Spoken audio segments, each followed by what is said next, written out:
Hicks or No, rabbis? no, Archbishop of Canterbury. Oh. Now, the interesting thing Harry hasn't actually talked to get him to talk to his father. Oh. Right? So I wondered whether he actually asked the Archbishop to help him talk to his father so that his father would talk to him. The reason mainly that King Charles hasn't spoken to Harry is that he calls at just any old time. King Charles doesn't have any phones that he walks around with as a treatment. So he's quiet and calm. And Harry has been on and been shouting at him, demanding this, determined to get that. So we have to think, does King Charles take advantage of what the Archbishop has said to him and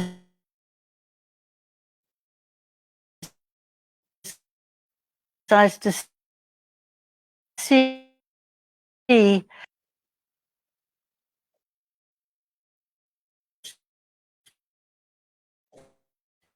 with his son? Well, I think any priests, I don't think he's gone that far, but I think any priests try and help to sort out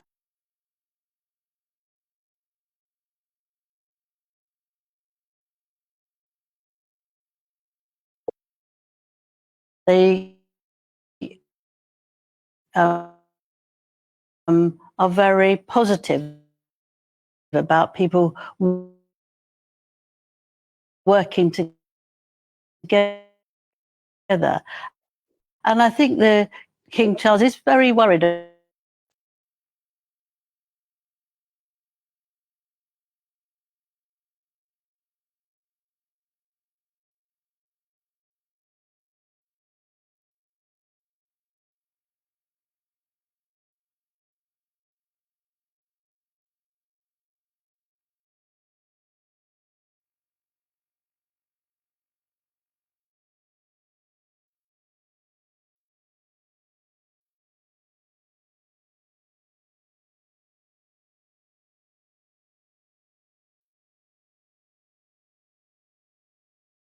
compromise. He's very determined.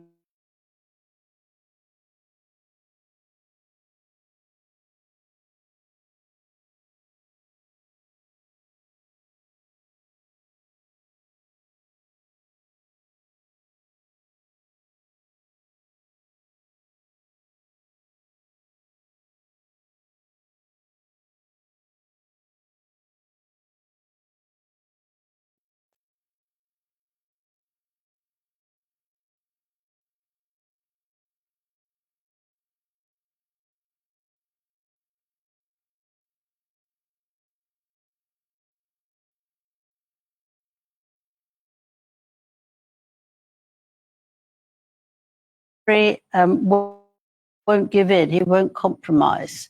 He's very determined not to do any now. He and Meghan are short of money, so he might ask for that.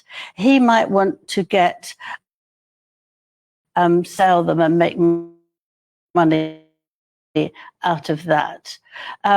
He could want to. This has taken the government 3 times to say that he wants to be looked after, protected 24/7. Yes. And he's lost them, all of them. But he's going on and on and on because he wants the top protection, not the one just under the top.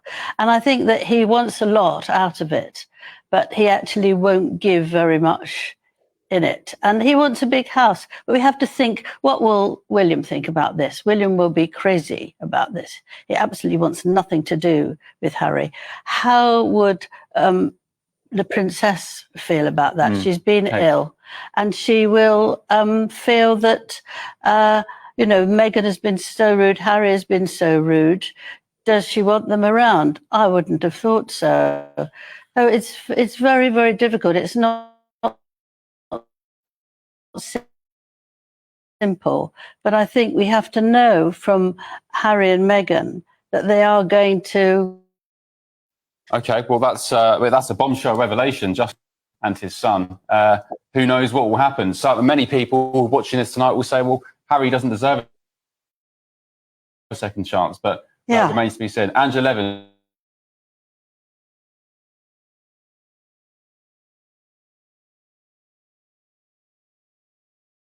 14,000 failed asylum seekers by the end of the year.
She treats everybody the same. So utter nonsense. As for the king, to suggest the king is a racist, given the work he's done for interfaith relations and for the working communities, it beggars belief, really. But nothing. I'm not saying necessarily that Obi's story is wrong. Maybe Meghan did call them the two races, but that sort of played something more about Meghan than it says about anything else. We're now at a situation, I think, where there's a total lack of trust between William and Harry.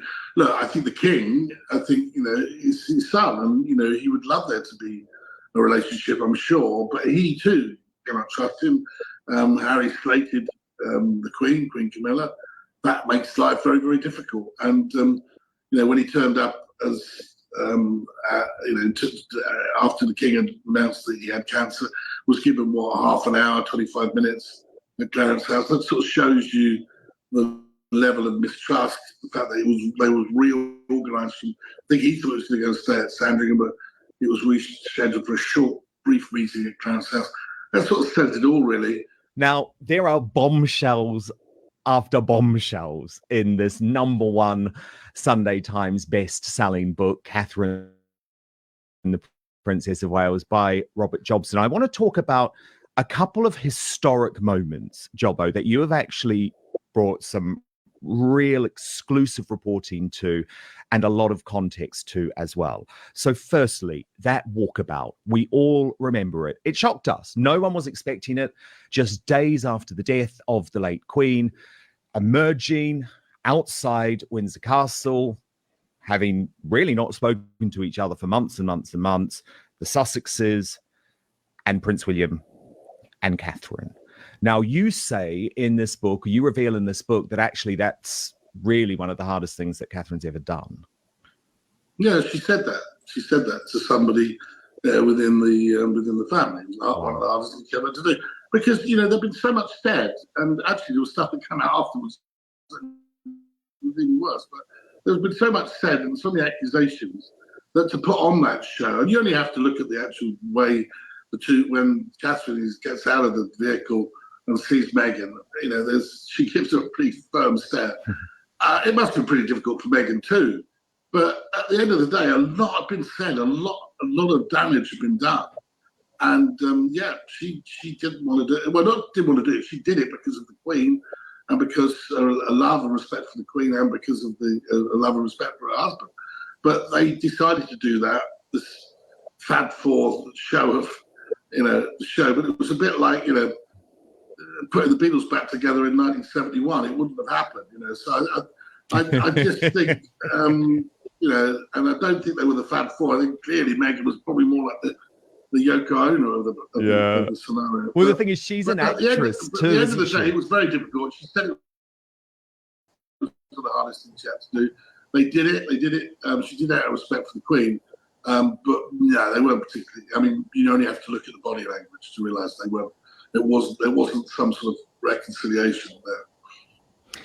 And then the other really fascinating moment that you provide a lot of insight on in this book is Catherine's involvement, which hadn't previously been reported, after the Oprah Winfrey interview, where the late Queen, ended up releasing that astonishing statement, recollections may vary. So what was Catherine's role in that, Jobbo? I think really as somebody had showed great strength and sense, but everyone was worried at that time around the royal family exactly how to react. I think you have to remember it was only William that said that William was the only person who later commented, "We're not a racist family." Yes. The rest, everybody else didn't say a word, and they were so worried about the whole thing that they didn't really know what to do. I think the most important thing that Catherine did was to remind everyone that this is an historic moment, and you have to make it clear what your position is without necessarily calling somebody else a liar. So I think she was the one who came up with that phrase that was out there. But recollection may vary because you can't sit there and take it on the chin. If you do, it's fact. It goes down in history. We've seen that with so many things about the king. Allegations that were made against him when he was Prince of Wales. Most of them balderdash, but the reality is that they were never properly counted. They were never properly, and it annoys him to this very day. So I think he was very much on her side in saying, we have to be careful here because history will lay this down that anything that William and Meghan are saying is Fred fact. Otherwise, and as they know, it wasn't. Most of it, as It was we rubbish. found out later, it was just, frankly, drama labelled with more drama. And the level of accuracy, as the Archbishop of Canterbury said, it was just not true. And then also, and again, Omid Scobie, that odd little bloke, slightly responsible for this, but speculation that Catherine was the royal racist, that Harry and Meghan were talking about. It was Catherine and the King that he was claimed to be. But if that is well, it's complete rubbish. I mean, the fact is, Catherine is the least racist person you'll ever meet. She was, when she went to school in Jordan, one day they'd be quoting the Bible, the next the Quran. The fact is, it's just a nonsense. She was raised very much in a kindergarten that was multi-faith, multi-race. So absolute nonsense. And you only have to see her when she mingles with anybody from any community, from any walk of life.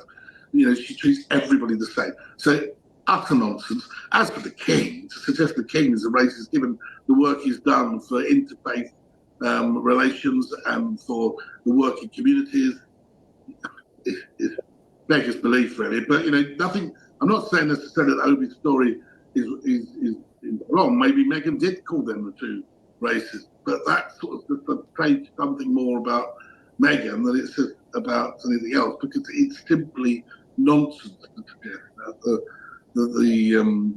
the King and Catherine in any way have a racist bone in their body.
earlier relations between Catherine and Meghan. Why did it go so wrong so fast, Jobo?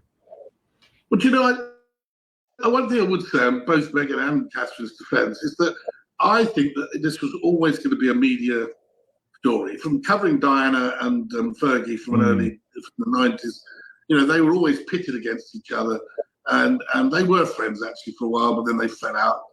Look, I don't see why Meghan and Catherine were ever supposed to be friends, because they're just married to two brothers, and that doesn't necessarily mean there's going to be any sort of love between them or any form of relationship. Most people's sisters-in-law, they see each other at maybe Christmas and maybe at birthdays. That's about it, really. So I don't see why we expected there to be this. There was that one photograph at Sandringham where they were seen walking together, and I think the palace then took it upon themselves to create this Fab Four when they did that foundation together. Really, that probably was a little bit like, you know, just trying to attach two organisations, two different couples that didn't necessarily want to be attached. And that was a mistake. That was a mistake at the very outset. And they come from, they were very different. You know, Catherine is, you know, did a study. She's been involved with William for a long time. She doesn't really want to have any assistance in the way things were. When the Queen suggested that she befriended Sophie to help her understand things, she said, "I've got Harry, I don't need anybody else." So I think that they had, of course, they had very different careers, different backgrounds. I don't know why we were expecting them to get on. I think it was more of a media creation, really, than anything else. And it was quite clear at that foundation, if you actually rewind the tape of the foundation meeting, when they talk about differences and William dances around it. You know, one thing about William is he knows, he's always known he's going to be the king. Okay? He's the top dog. There's a hierarchy in the royal family, which is, I think that Meghan didn't really understand. I mean, you know, I think there was a degree of jealousy as well from her when she went into the, you know, and we know this because Oprah Winfrey said, "Why you're in this little cottage? Where's your palace?" You know. It was, you know, they were in Nottingham Cottage with Harry. Then they would go round to Kensington Palace, and of course, it all been done up for the next king and queen. And you know, I think there must have been a degree of thinking, well, you know, what's going on here? You know, we're doing all this work. We're the ones on the front page. Why are they getting everything? Because, you know, constitutional monarchy has a hierarchy, which goes back to William the Conqueror. It's not different. No, but they got a lot though, Joe. Didn't they? I mean, the moment that Meghan made it clear that she wasn't happy with Nottingham Cottage, you know, look at the Queen got her Frogmore and all of the millions of pounds of renovations. So maybe Harry didn't deal with that particularly well in a lot of ways. But I think to be fair to Meghan, a lot of things have been put onto her, when actually I think a lot of them are really down to Harry. I mean, Harry knows the score. Harry had been raised as Spare, you know, and clearly the fact that he wrote Spare, we've got someone else to write it for him, but wrote Spare, obviously shows that was one hell of a chip that on his shoulder ever since he was a little kid, you know. So, you know, I think that he knew the score. He just probably didn't explain it very well to his future wife. Jobo, I think it's worth pointing out, though, you were the first journalist in the world to reveal any tensions whatsoever between Harry and Meghan and the royal establishment, including the Queen, the late Queen.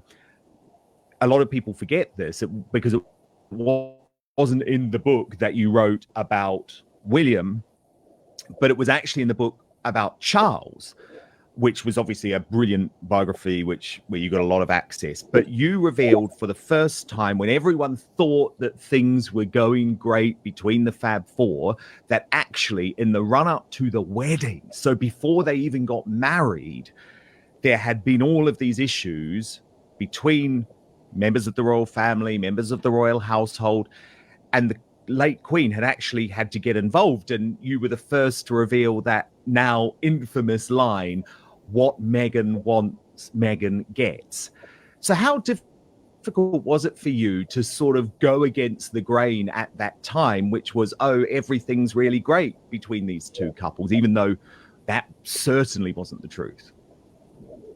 Well, it's very kind of you to say, as you're the man that makes it. So, I mean, you were there that should have, so, but yeah, that first story was difficult to go against the grain, and a lot of people that, it was denied, wasn't it? Well, he tries to deny it, but the reality is, it was said in probably with more expressive terms than that to Angela Kelly. I don't think, again, people misunderstood it and said it was to do with Meghan saying, what Meghan wants Meghan. She never got involved, and I think a lot of these things she didn't really get involved. This was Harry throwing his weight around to servants, and he threw his weight around too, a little bit too much. Was too vocal about to the Queen's favour. That servants can't answer back, not to members of the royal family. So the Queen said that can't happen, and that I think showed the Queen being at her fairest. But it also showed the tensions at that time were huge, and it didn't take long, did it, before we then started to hear that Meghan's family, Meghan's father was going to be at the wedding, and all these other things that were going on, and then we find out about bridesmaid gate and God knows what else. So all of these things were also obviously underlying. Now, anybody who's got married knows that there is a lot of tensions around the detail, which later on people laugh about. But yeah, it was difficult to go against the grain. But I spoke to a very old courtier actually, who said, "Oh, be very careful, before you do that." And I said, "Well, if it's right, it's right." And I think, and they said, "Well, if it's right, then write it." So and it caused the floodgates to open. It really did. Well, it started people to start thinking, didn't it? It started people to think, well, that's not as the palace are presenting it. Well, yeah, it was great for me. It was brilliant for me because you remember I was executive editor at The Sun at that point, but I was working for Tony Gallagher, the editor of The Sun, who's now the editor of The Times, actually, very good, solid journalist. And I had a lot of this information, but it was really powerful when I could say to him, look, Robert Jobson is writing this. It's in his book. This narrative is correct. We're going to have some balls here, really, to publish, even though we're getting denials from the royal household. Because for a long time, Jobbo, they denied that there were any issues whatsoever between William and Harry and Catherine and Meghan. And so it is quite brave to publish in a circumstance I think when that you have to. I mean, this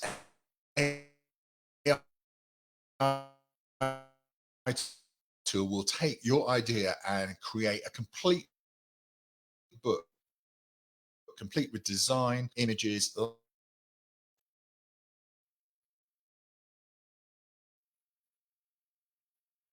I've only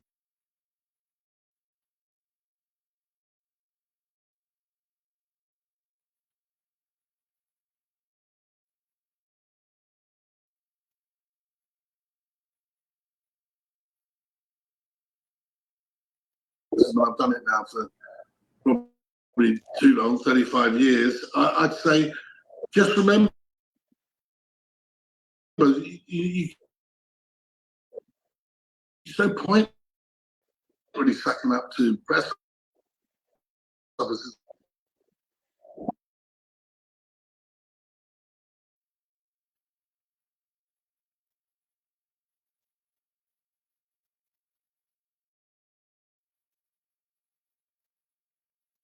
Into the public domain, and therefore you've got to, do your best. Often people tell me that they've got 200 or 150 sources, knowing very well that if one source or two, you do your best to cling on to that person and keep them safe. So I think that some of the people that have written recent law books say that they've had 150 sources. Frankly, that must be speaking to the cat. Yeah, there's a lot of baloney. Well. So I do. There's a lot of baloney. I know how precious. I know how precious those sources are. Totally, and I hope that with both of us, certainly, people can look at our track record and look at the stories that we've broken that were denied, but They then don't really, became Dan. true. I mean, it makes me laugh. They don't really. They look at a book. It's just been say serialised in the Daily Mail, and then they criticise the book. Some of there's nothing new in this book. I read it in the Daily Mail. I mean, it's been serialised in the Daily Mail. You know. Of course, you're going to read it. So I think people with this book, what I've tried to do, and yes, it was serialised for 3 days in the Daily Mail, is to try to paint a picture. And all you can do in a biography is to paint a fair picture of the person. And I have met her and I've watched her work, but I wouldn't say I'm an intimate, insider with them. I have watched her. I have spoken to her. And I have spoken to members of her family, and I have spoken, I have spoken to sources, I have spoken to sources close to her. But the fact is, you have to just try and paint a picture and a fair picture of that person. Now, in one of the reviews, I think they said it was so gushingly towards her. Yet other people So you can't win. Outrageously, obviously I'm a Meghanite or something. So, whatever way you look at it, you can't win. But as a biographer, I've learned that not to pay any attention to this. The only thing that matters is that there's two sort of rules you could set yourself. And I think the first one is to be as true to yourself as possible when you're writing it. Try your hardest to dig as deep as you can and to paint an overall picture of that person. But the devil is in the detail, and those details have to be right. But the other thing is, I always say to myself, I never let the palace read a book before, and I don't think that's right. I don't think, why should I? I mean, the position. But if I could sit in a room with that person after they've read the book fully, and I would sit opposite them at a table, I'd be very happy to answer any of their criticism. That's the sort of level that I would want it to be at, because ultimately it's all about perspective.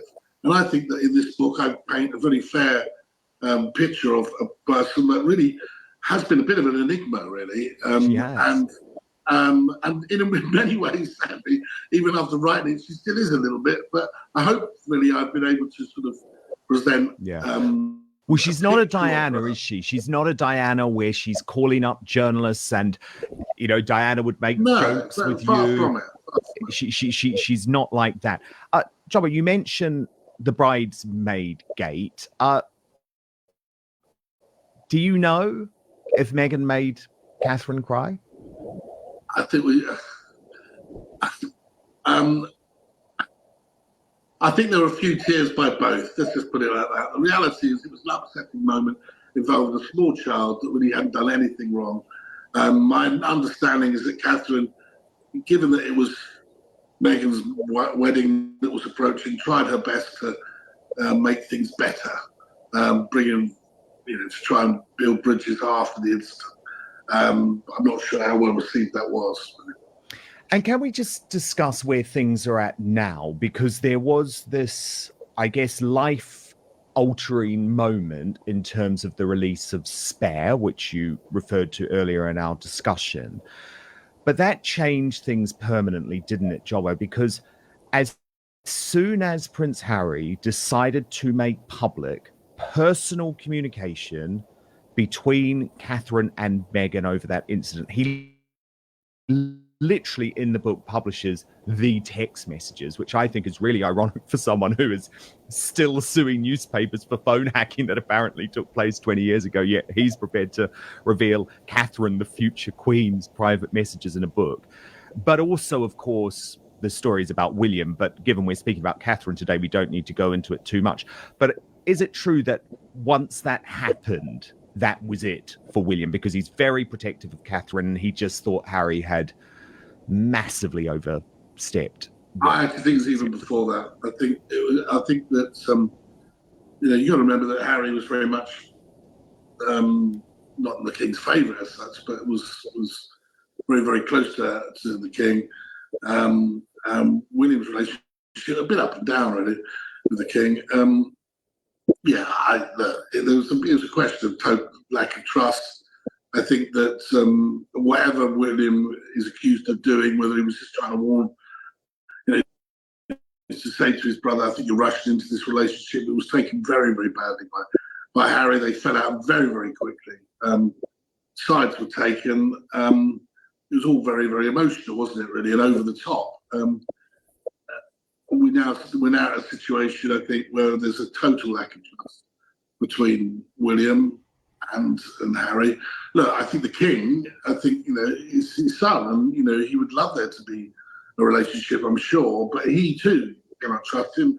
Harry slated the Queen Camilla. That makes life very, very difficult. And when he turned up as after the King had announced that he had cancer, was given half an hour, 25 minutes at Clarence House. That sort of shows you the level of mistrust. The fact that they was reorganised from. I think he thought it was going to go stay at Sandringham, but it was rescheduled for a short, brief meeting at Clarence House. That sort of says it all, really. I think that William has just had enough, really, of Harry's behaviour.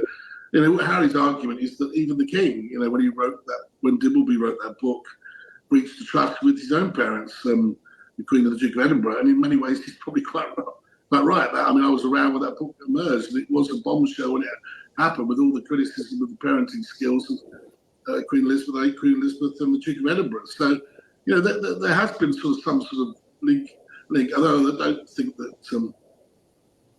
Prince Charles divulged to Dimbleby, Harry lost his virginity. But I think Spare really has just blown it out of the water in terms of any real future relationship going forward. I don't think they think there's a need, and I don't think it will happen. And Catherine doesn't speak to Meghan anymore? I think if you go, I advise everyone just go back and look at that footage of the Fab Four on the walk together after the late Queen Elizabeth died. Just look at the footage, and I think moving pictures speaks 1,000 words. Moving pictures in this case speak about 10,000 words. I mean, there is no relationship. Just before we wrap, Jobbo, I want to go back a little bit, because this was one of the other really fascinating revelations in the book, which did cause quite a lot of controversy on the front page of the Daily Mail. You revealing quite how brutal, I guess, William was during that first breakup with Catherine. Can you explain a little bit about why he treated her in that way then? And was it a test, or was he actually genuine in terms of thinking this might not be the woman who I married? And how did Catherine win him back so quickly, Jobby? Because I think it was only 3 months or something like that, and she's sitting behind the Princess Diana memorial. It's a good question. I mean, I think when I saw it, I thought, look, the reality is William is 6 months or so younger than Kate and Catherine, and at university he met her. They'd actually met before, funny enough. They'd met, when they were at school, but not in any real close way. So that's why they became friends at university. They had sort of knew each other a little bit. Look, I think that he was very early. He was in his very early, mid-20s, early 20s. And there was all that clamoring, I remember every 5 minutes people were saying, particularly when Kate was 25, it's going to happen this week, they're getting married. And he was just nowhere near ready to get married at 24. He just wasn't. And so he obviously felt, had a conversation with his father, probably, and other friends, and just didn't, it was the right girl, but probably at the wrong time. And there was all the talk about security, the fact that she was going through the whole Diana experience, photographers outside her flat in Chelsea all the time. And so something had to give. And I think that's what happened. Remember, he'd finished at Sandhurst, and he was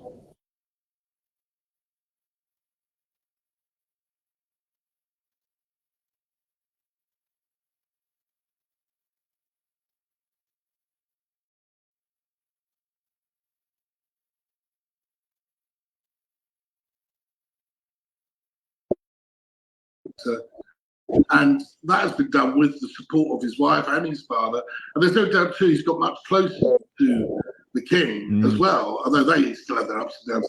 So, look, I think it really has been cometh the hour, cometh the man from Prince the Prince of Wales, Prince William, who's shown himself to be, as I said, shown the truth, his true metal. Well, look, Jobbo, this is an absolutely incredible book. Catherine, the Princess of Wales, a #1 instant Sunday Times bestseller. Come on, that's a bit of a career highlight. That's incredible. Yeah, it really is, Dan, and I'm overwhelmed and really feel grateful to the people who bought it. All I would say is, please read it. Don't base it off what you're seeing on X. You criticize whatever you like about it, but just read it first. It'll be helpful, because clearly people, when I saw I got a 1-star review from someone 3 days before it had been published, I thought that was quite special, but there we are. But, the most important thing for me is that hopefully when you finish reading the book, it's not the revelations, is that you get a better picture of Catherine, who is a tremendous lady and somebody who I think is a huge asset to the royal family and to the British monarchy. And the old dog still got it, Jobbo. Congratulations. So good to speak to you again. Thank you so much for watching.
Surrounding her case. Her husband, Scott Peterson, claimed he last saw her that morning before he went fishing.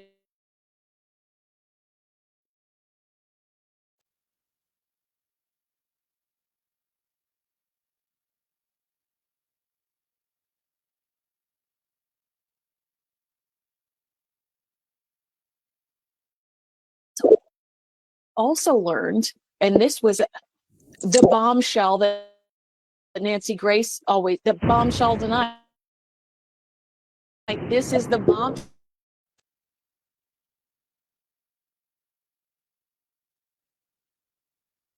Unaware that Scott was married or that Lacey was pregnant. On April 13th, 2003, the remains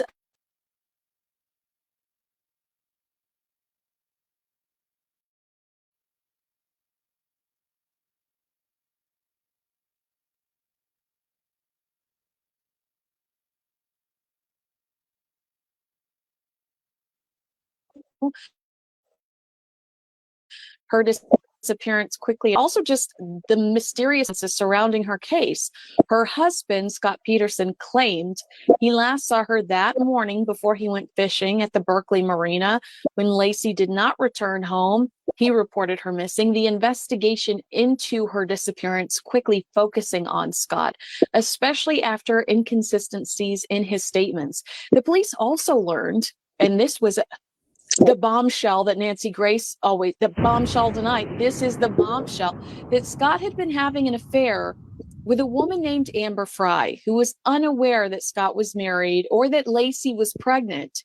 On April 13th, 2003, the remains of a male fetus washed ashore on the San Francisco Bay, followed by the discovery of a female body. This body was later identified as Lacey's on April 14th, 2003.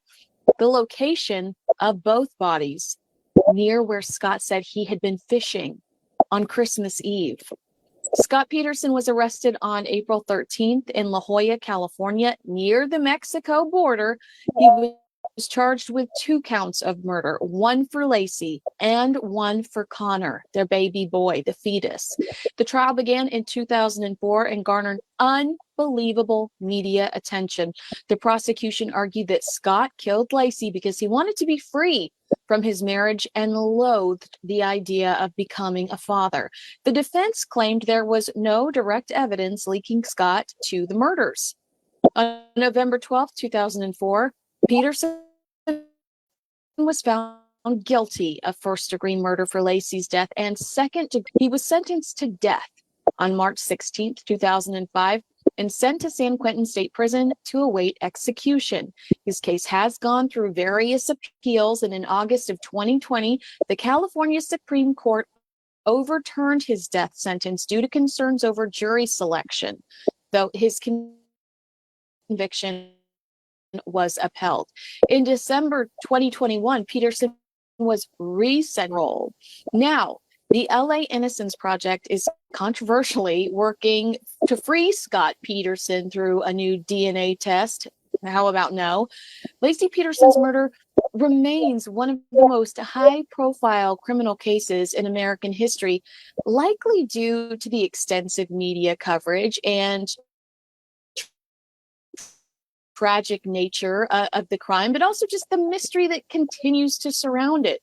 So much so that there are 2 brand new docuseries available on the murders: Netflix's American Murder, Lacey Peterson, and Peacock's Face to Face with Scott Peterson. Court TV's Ted Rollins is featured in both of those documentaries and breaks down all the unanswered questions. Ted Rollins, Court TV anchor, you are featured in new docuseries about the murder of Lacey Peterson, Netflix's American Murder, Lacey Peterson, and Peacock's Face to Face with Scott Peterson. You are my favorite Ted. My second favorite is Ted Lasso. And this is this is probably an overshare, but because you are my friend and because you're my favorite Ted, whenever I am surprised by you on TV, I snap a picture of it. There's just like a gallery of pictures of you in my phone. I think that's probably weird, but I'm so proud of my friend for all of his success. Well, we've known each other a long time, Kins, and that makes me feel good that you snap a photo. I know. It's just I'm constantly surprised at your reach when it comes to the true crime community. And honestly, it's probably this Scott Peterson case that thrust you into this space. Did you ever think that, true crime was going to be where you really excelled? When I was a local reporter in the San Francisco Bay Area, I had a couple stories. Scott Peterson was one of them, but before that, there was another one, the Yosemite murder case that I covered extensively and was able to get an interview with this guy. And that's when I really fell in love with floods and fires and what have you. But whenever there was a crime story, I raised my hand. And it for whatever reason, for me, especially courtroom drama, trying to determine who's lying, who's telling the truth, it's fascinating. And so by the time I got to Peterson, I was already focused on that as my hopeful career ambition. That's incredible. How did you get involved because did you just say you were in San Francisco at the time? Yes. So we a bit away from where Laci was. How did you get involved in this case? Well, it was on where normally we wouldn't cover Modesto. It's too far, about an hour and a half.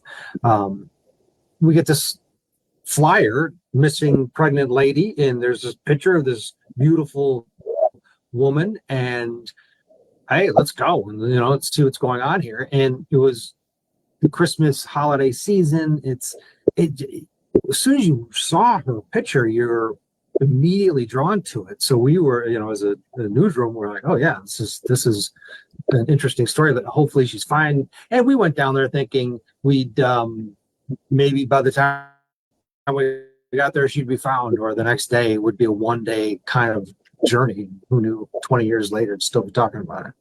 Well, we are going to talk about Laci, but really quickly, I believe it was in the Netflix I watched both back to back, but one thing I had not heard before was Scott's sister-in-law say that she had a family member that was in public relations.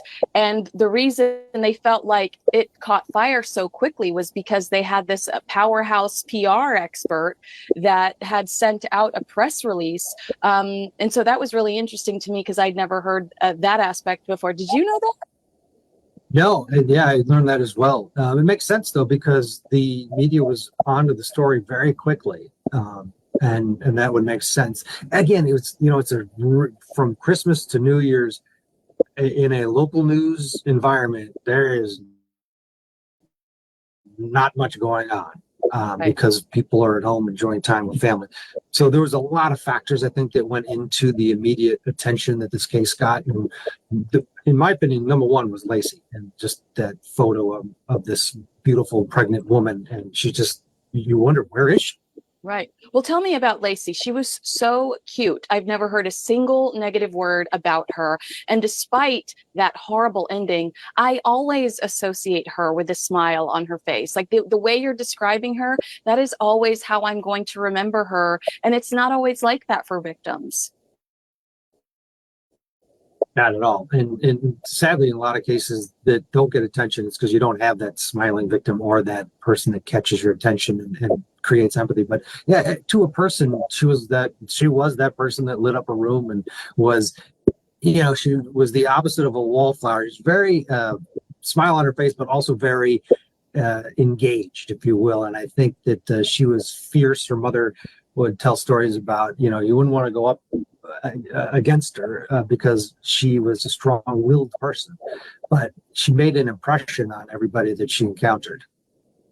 One of the points you make in, I believe it was the Netflix series, is there was a lack of evidence when it came to kind of the generic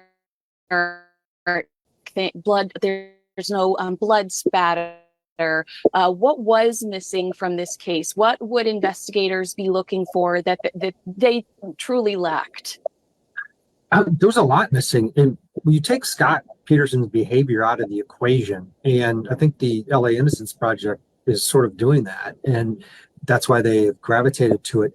There's not a lot there. The bodies is the number one thing being found in the bay, and the Peterson family, Scott, they maintain that that was because it was public knowledge right away that he went fishing in the bay. So whoever actually had her dumped her in the bay to frame Scott. The problem, of course, with alternative theories in this case is that they're harder to believe than that Scott did it. But what's missing is that physical evidence. How did he kill her? When did he kill her? And how did he, in a very short period of time, and his window's pretty short from the time that Lacey's on the phone with her mother the night before until the police are called eventually the next day. He doesn't have a ton of time to kill her, dispose of her body, and then also be on the internet at his workshop and at the house. Someone's on the computer. The prosecutors maintain it was Scott pretending to be Lacey. The deeper you look into this case, the more questions you have. And when this trial started, I remember sitting there in the courtroom, well, okay, here we go. We're going to see all this evidence against Scott. And it was compelling, but it wasn't the physical evidence that I thought that they would have. And investigators knew they didn't have it. But the other part of the equation was so compelling. His behavior, his affair, they had enough, and they knew they had enough for conviction.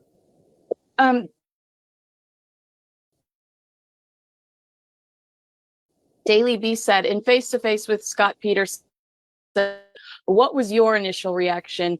You talk about his behavior. I felt in this interview that he continued to lack self-awareness. Why can't you cry or be angry? I mean, you've had 20 years to think about how you reacted incorrectly. This was your chance to fix, to correct that. And it just felt like he lacked any sort of, I don't know, not compassion. He lacked any sort of enthusiasm for his innocence in case. Absolutely. He was the same guy that he was 20 years ago when I interviewed him. It's this show he's putting on, and it's fake. There was nothing real in these interviews that Shireen Anderson did with him on the Zoom calls, and it came through. He was the same, no big deal. It's nonsense. Lethargic. Yeah. There wasn't the I didn't do it. I want everyone to know I didn't do it. None of that, even a hint of it. And to me, after watching both the documentaries, which I thought they were both very well done, he did it, is my feeling. You can get caught up on the details of what's missing and how he might not have done it, but when you factor in him and then the interviews that he did, it's pretty apparent, in my opinion, that. I love that. That was my last question. Way to jump the gun, but thanks so much. Okay, so I watched your one-on-one interview with Scott. You're in your socks. I've known you for a long time, Ted. I've never seen you without your shoes on. Can you please explain those circumstances to me? Yeah, he had rules. So we show up to do this interview, and he's in charge from the very beginning. It's timed, one light only, and no shoes in the house. So my photographer and I both, all right, take our shoes off, and he's got it set up where he wants us to sit. It's timed, and he had all his answers ready to roll. In fact, a couple questions didn't even get to. It's like, oh, I know you're going to ask me this, and he'd give me the answer. And we walked out of there thinking, all right, well, he didn't tell us anything, but the way he conducted himself it spoke volumes. Well, also, your wife and baby are missing and presumed dead, and you're worried about my shoes on your carpet. Isn't that's so weird to me? Yeah, no, and that's from the very beginning. His behavior was so off of what you would normally think a person in this situation would be exhibiting. The first time I met him was on the 26th. We went to his home at 7 a.m. We had been doing live reports outside of his house, but it was dark out, didn't want to bother him till the sun rose. And from that moment on, he was very uninterested in being on camera, and that makes sense because he had Amber Fry over in another city. So, but it was the acting. I say, Cool but at the same time, I'm going to interrupt you. At the same time, like, so what about your mistress if your right? wife? Absolutely, yeah, like, yeah. He should be, yeah, he should be like, hey, I've been with this girl, but I didn't do that. We need to find my wife. Yeah, Yeah. And there was none of it. Yeah. None of it. It was the opposite. And his upbringing, he was always the perfect kid. And I think that he really was one of those, because the stories about him are compelling. Like, he was the kid that would help the neighbor. He was, at a very young age, seemed to always do the right thing. And adults liked him. He was friendly and kind, all these great attributes that the family lived through and they hold on to. And that's why they believe it is innocence. They just can't believe he did it. But I also think there's a bit of a I am perfect scenario, and he couldn't get divorced if you think he killed her, that this was weirdly a better option to keep his reputation of being Mr. Perfect. Well, and people would sympathize with him because his wife was murdered or disappeared. So, we feel so sorry for you. You're still elevated. Yeah, you're right. Because his mom talks about how when she first met him, he not only brought Lacey flowers, he brought Lacey's mother flowers. I mean, that's the dream guy, right? It's a massive red flag for a dad like I am. If some guy shows up and it's the Eddie Haskell too much, the used car salesman. If some guy is going out of his way to be that guy for other guys, you're like, what is wrong with that dude? He was putting on a show, always putting on a show. Yeah, that's true. You testified in the trial, correct? No, I did not. You didn't? I thought you did. That's interesting. Yeah, I testified in the Stainer case, but not in this one. I didn't testify. My calls with him were played in the courtroom. Yeah, that's what I think. That's where I think my confusion is. That's so interesting. He says, in fact, at one point there was a very important call between him and Amber, and it dropped, because I was calling, and I was sitting in the courtroom, and the investigator said, yeah, we lost that call because Ted Rollins was calling in. And the prosecutor said, he called a lot, didn't he? He's like, yeah, he sure did. And so everybody turns around and looks at me, and I'm like, sorry. In the courtroom. This surprised me because I felt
like for the most part, he never acknowledged Connor.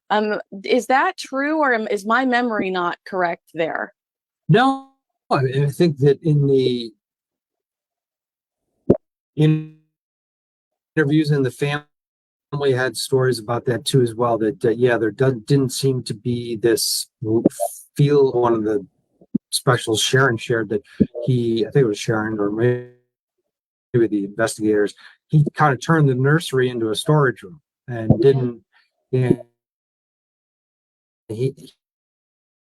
he aimed too hard for him. Yet in reality, he was throwing stuff in there and didn't seem to acknowledge that. Let's face it, the great thing about these documentaries, because over the years there's been lots of speculation of what's missing in this case. The LA Innocence Project comes in, he's proclaiming his innocence, his family's behind him.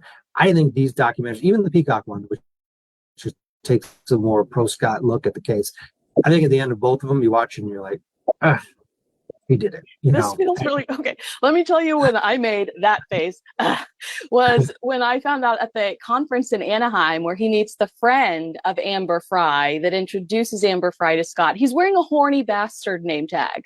Yeah. I mean, this like it's Dr. Jekyll and Mr. Hyde. Like he must have been two completely different people, away from his wife, away from his wife's family. Yeah, and when she is all alone at the Christmas party, sitting in the chair, and he's at another Christmas party in Fresno with the Santa Claus hat on, with his girlfriend. Oh, it is Mr. Goodtime, Mr. Ekin. And also, could you believe in the Peacock special, he says that Amber Fry exaggerated their relationship. There's evidence to say otherwise. You're not calling her, pretending you're in Paris on New Year's Eve when you're in the middle of a vigil for your missing wife and child, unless you are in a relationship. You don't care to let her know what's going on. You don't call her as often as you do. No, and his own words. He's on the phone with her saying, I could see myself with you, have a beautiful life together. It's on tape. I mean, there's no exaggeration at all. Amber Fry is the hero in this case, because without her, even with the bodies, it was going to be a much tougher sell. And Mark Geragos is a fantastic attorney. He did a great job in trial. I think, you pull Amber out of it and her recordings, I don't know that they get a guilty verdict. And one of the questions that like killed me that she didn't ask him is he justifies the ID by saying he gets a golf, when we think he's on his way to Mexico, he says he's just hanging out in San Diego with his family. I'm like, okay. He says,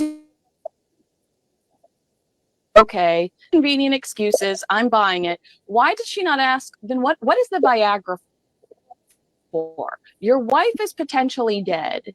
Your mistress is no longer talking to you, and you've hit the streets with 10K in cash. And some like, how as a journalist do you not ask that question? And I know you're nice and you're not going to criticize, but would I guess my question is, would you like to know the answer to that? Yeah, the Viagra was another head scratcher. The whole thing, there's so many of these that he explains away or tries to explain away, and at different times, and just it wasn't really featured in the documentaries, but one of the compelling, in my mind, parts of the investigation was that after it died down just a little bit, maybe 3 weeks later after Laci went missing, he upgraded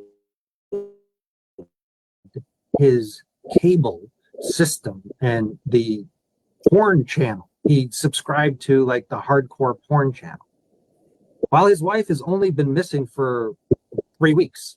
And that came out at trial.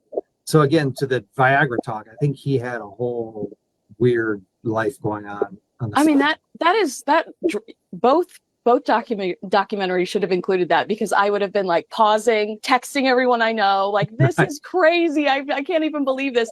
All right. You mentioned the LA Innocence Project. I won't keep you for much longer. Thank you so much for your time. But you mentioned the LA Innocence Project. They're arguing that Scott didn't receive a suitable defense, despite the fact that I thought his defense attorney was amazing. And that reasonable doubt remains about his guilt, most of it revolving around a neighborhood burglary. Where does that stand now? Do you think the LA Innocence Project has a chance? And why are they taking on this case? That so many people are angry about this. Yeah, and the LA Innocence Project is different than Barry Scheck's Innocence Project, the National Innocence Project, which has a long track record of exonerating innocent people. This is a relatively new organization with competent attorneys, and hey, to have them on your side is fantastic. Why this case? I think it goes back to, if you read the transcript of this case, if you look at the facts, it does give you pause. And some of the things that the defense chose not to do because they thought they were doing well, which they weren't, that was a problem, included not having any of those eyewitnesses come in and testify and say that they definitely saw Laci walking in the neighborhood. Because if the juror believes one of them, it's over because the timing doesn't work. Right now, the LA Innocence Project is really hoping that there's a piece of duct tape, 15-inch long piece of duct tape, which is on Laci's pant leg when she was recovered. Her remains were recovered. That's being tested. Originally, it was tested, and there was DNA shown there, but they couldn't pull a profile because of the testing abilities back then. And so they're retesting it with the court's permission.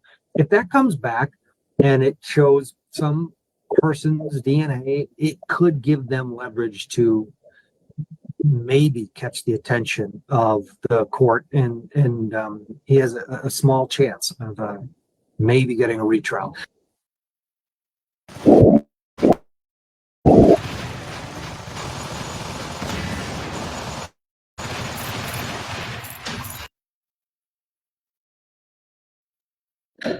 At the end of the day, I don't know that trying this again. I know Janie Peterson has said several times that if they retry Scott Peterson, they'll never get a guilty verdict. I'm not convinced of that because Gloria Allred has made it very clear that Amber Frey is ready to roll if need be, and all the evidence is still there. So we'll see. The fact that the LA Innocence Project has it, good on them, I guess. Good, but I could understand why people are thinking, why use these resources for someone who didn't get a real fair chance. You can't argue with a straight face. Use these resources for somebody who's not upgrading their porn subscription. Okay. Yeah. And to your point, I mean, really, you had Mark Garagos and a team of lawyers. This was fair. This was a fair battle. Absolutely. All right. My last question, aside from, I'm going to ask you about victim to verdict, but I was going to say, I still think he's guilty as hell. Sounds like you still think he's pretty guilty. All these, and actually what surprises me is because when I asked you this around the Jodi Arias trial, you said to me, there are a lot of holes. And so I assumed that you were kind of on the fence, but it sounds to me like you really do think he is guilty. Over the years, I've gone back and forth with terms, because if you get obsessed with the holes in the case, you can get thinking, wow, maybe million that he actually didn't do it, but he's insane. Over time, a couple things have happened. No one else has come forward. If someone else did do it, these wacko burglar guys, the fact that they could keep this under wraps and their immediate families, the chances of that are low, in my opinion. And as times has gone by, especially with these interviews that we just watched, he hasn't changed. He is still this weird person that seems vacant. And okay, the guy who's weird, who's vacant, who's lying on the phone about being in Paris, his wife is dead. Yeah, because he probably killed her. So okay. I'm back on right now after watching these docs. I'm like, oh, he did it. Welcome back. Welcome back to our side. My wife hates it when I'm like, when I even talk about the case in a way that is remotely suggesting that there's a chance he's not guilty. Oh, so she shuts you down. You're on the couch. Yeah. Tell me about your all new season of Victim to Verdict on Court TV. I cannot wait. My TiVo is set. All right. Yeah, we have our first episode of 6 airs September 8th, and it's going to be